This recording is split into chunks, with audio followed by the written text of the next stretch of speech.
की दूसरी लहर, लोग अभी भी बेखौफ। बस्तर में नक्सलियों का खूनी खेल। मौसम विभाग अलर्ट, गुरुवार तक दिल्ली में पारा पहुंच सकता है 40 के पार। बंगाल में तीसरे चरण की वोटिंग, 3 अफसर बिटिया पर सबकी निगाहें। उदयपुर पुलिस का तस्करों के खिलाफ बड़ा एक्शन, 3 क्विंटल खैर सहित चंदन लकड़ी बरामद। नमस्कार, आप देख रहे हैं न्यूज इंडिया, मैं हूं आपके साथ इंदु कंवर। आइए बुलेटिन की शुरुआत करते हैं। कोरोना वायरस का संक्रमण देश में बेकाबू तरीके से बढ़ रहा है। मंगलवार को देश में कोरोना संक्रमण के रिकॉर्ड 1,15,000 से ज्यादा नए मामले सामने आए। ये आंकड़े भारत में कोरोना महामारी फैलने की शुरुआत होने से लेकर अब तक की प्रतिदिन की सबसे अधिक संख्या है। देश में पिछले 3 दिन में दूसरी बार 1 लाख से अधिक संक्रमण के नए मामले सामने आए हैं। उधर केंद्रीय स्वास्थ्य मंत्रालय ने कहा कि अगले 4 हफ्ते काफी भारी बढ़ने वाले हैं। देश के अलग अलग राज्यों और केंद्र शासित प्रदेशों से जारी कोरोना के आंकड़ों के अनुसार मंगलवार को संक्रमण के 1,15,000 से ज्यादा नए मामले सामने आए। इससे पहले देश में बीते रविवार को 24 घंटे में संक्रमण के 1,03,958 नए मामले सामने आए थे। कोरोना के बढ़ते मामलों पर केंद्रीय स्वास्थ्य मंत्रालय ने कहा कि इसका कारण लोगों की ओर से बढ़ती जा रही असावधानी और लापरवाही है।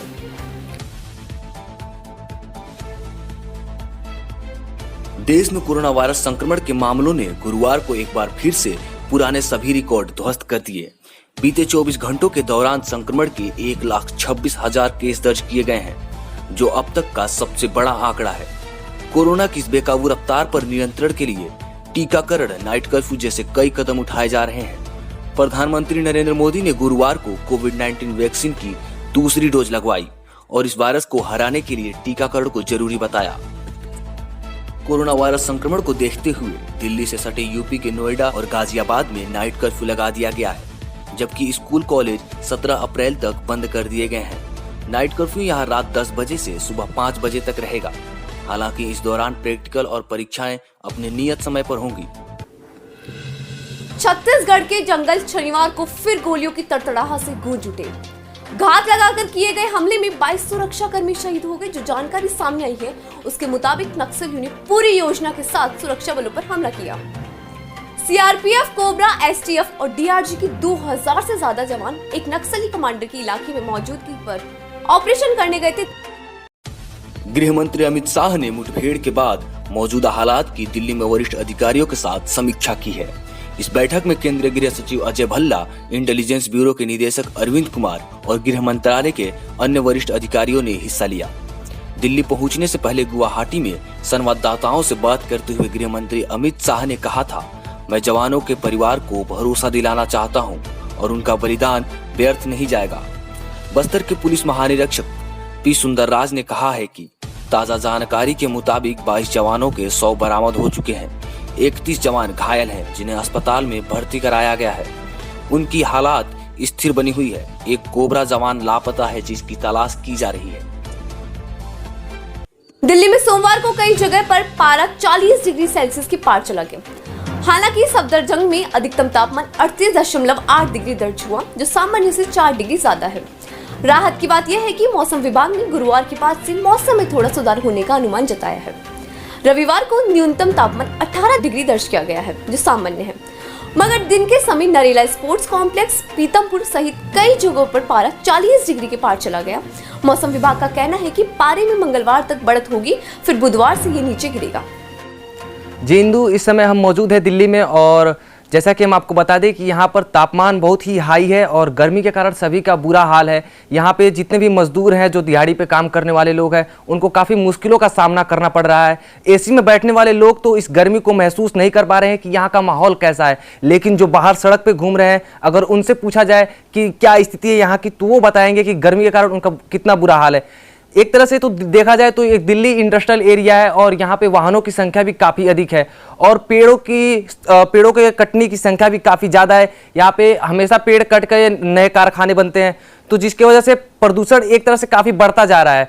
और एक गर्मी बढ़ने का कारण ये भी है कि यहाँ पे प्रदूषण बढ़ रहे हैं और वाहनों की संख्या अधिक है और कारखाने हैं, जिसकी वजह से लोगों को गर्मियों का सामना करना पड़ रहा है और तापमान हाई हो रहा है। कैमरामैन पिंटू गुज्जर के साथ मैं बिट्टू वर्मा। कोलकाता, पश्चिम बंगाल में तीसरे चरण के 3 जिलों में फैले 31 विधानसभा क्षेत्रों के 58,52,425 मतदाता 6 अप्रैल को अपने मताधिकार का प्रयोग करेंगे।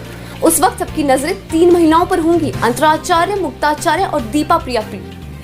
तीनों महिलाएं दक्षिण परगना, हावड़ा और हुगली की जिलाधिकारी है, जो राज्य में सबसे महत्वपूर्ण चुनावों में एक का संचालन करेंगी। बंगाल के एक वरिष्ठ चुनाव अधिकारी ने बताया कि जब चुनाव आयोग महिला मतदाताओं को आगे 3 और लोकतंत्र के सबसे बड़े त्योहार में भाग लेने के लिए प्रेरित करेगा, तो ये अद्वितीय है कि मतदान के दौरान जिला निर्वाचन अधिकारी के रूप में काम करने वाली 3 जिलाधिकारी महिलाएं हैं। पश्चिम बंगाल विधानसभा चुनाव के तीसरे चरण के लिए चुनाव प्रचार रविवार की शाम 6:30 बजे थम गया। चुनाव प्रचार के अंतिम दिन विभिन्न राजनीतिक दलों ने अपनी पूरी ताकत झोंक दी। सीएम ममता बनर्जी ने आज हुगली, दक्षिण 24 परगना और हावड़ा में कई सभाएं की।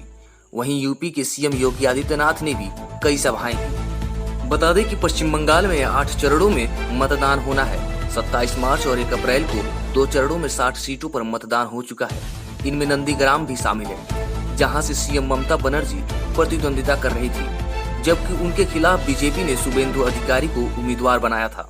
इस चरण में चुनाव आयोग ने कड़े सुरक्षा के इंतजाम किए हैं और अतिरिक्त 200 कंपनी केंद्रीय बल की तैनाती की जाएगी। राजस्थान के उदयपुर जिले में तस्करों को लगाम कसने के लिए उदयपुर पुलिस ने बड़ी कार्रवाई की। उदयपुर जिले की डीएसटी टीम ने बड़ी कार्रवाई करते हुए गोगुंदा थाना क्षेत्र के भिवाड़ी गांव में छिली हुई कैर और चंदन की लकड़ी जब्त कर 3 आरोपी को गिरफ्तार किया है। प्रदेश में बीते दिनों से लगातार तस्कर गैंग सक्रिय होती दिखाई दे रही थी। वहीं उन पर अंकुश लगाने के लिए अब पुलिस भी एक्शन मोड में नजर आ रही है। मंदसौर जिले के सीतामऊ निवासी डोडा चूरा तस्करों को कोर्ट ने मंगलवार को जेल भेजने का आदेश दिया।